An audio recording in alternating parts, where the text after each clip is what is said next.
Kemudian yang selanjutnya adalah komponen ecological footprint. Adapun komponen ecological footprint yang pertama itu material atau limbah, yang kedua pangan, yang ketiga transport, yang keempat air, dan yang kelima adalah bangunan. Kita bahas satu-satu. Yang pertama kita bahas tentang bangunan. Bangunan di sini bagaimana dia menyumbang kerusakan atau merusak lingkungan atau ecological itu, misalnya dalam bangunan tersebut terdapat banyak orang atau banyak penghuninya, sehingga penggunaan listrik atau penggunaan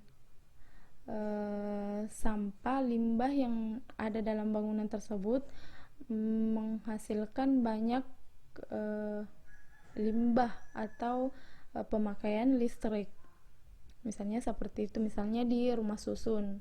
Rumah susun kan banyak penghuni dalam satu bangunan tersebut. Jadi seperti itulah contohnya. Rumah susun itu mengakibatkan ecological footprint. Yang selanjutnya itu material sampah. Ini jelas-jelas adalah merusak lingkungan, ya kan? Mungkin sudah paham tentang ini. Yang ketiga yaitu pangan. Pangan di sini juga mengakibatkan kerusakan lingkungan.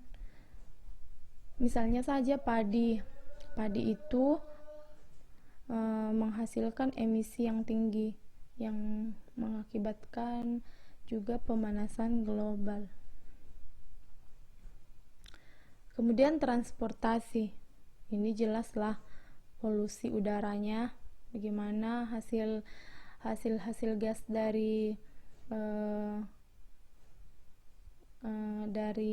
kendaraan ini atau transportasi itu merusak lingkungan. Yang ketiga yaitu air. Jadi mengapa air di sini masuk dalam kategori komponen ecological footprint, yaitu misalnya dalam pengolahan limbah airnya itu tidak sesuai dengan pengelolaan hingga menjadi air yang bersih. Jadi dalam pengolahan tersebut masih ada limbah-limbah yang tidak terolah secara baik. Kemudian perilaku manusia dan jejak ekologi. Faktor yang mempengaruhi perilaku jejak ekologi itu yang pertama moral, budaya, dan agama. Mengapa budaya, moral, dan agama itu masuk dalam jejak ekologi? Karena misalnya dalam daerah tertentu itu memiliki tradisi yang menghasilkan produksi sampah yang berlebihan. Misalnya ada tradisi makan secara rame-rame, padahal kan misal dia menyediakan banyak makanan, padahal makanan tersebut itu tidak semua tidak sesuai dengan apa yang dibutuhkan, tapi disediakan secara berlebih, yang mana dari makanan tersebut akan menjadi sampah-sampah yang akan merusak lingkungan. Yang kedua yaitu pendidikan. Jadi kami berharapnya bahwa semakin tinggi pendidikannya, maka semakin mengurangi jejak ekologi pada lingkungan. Kemudian yaitu undang-undang. Tentulah undang-undang ini sangat mempengaruhi perilaku jejak ekologi.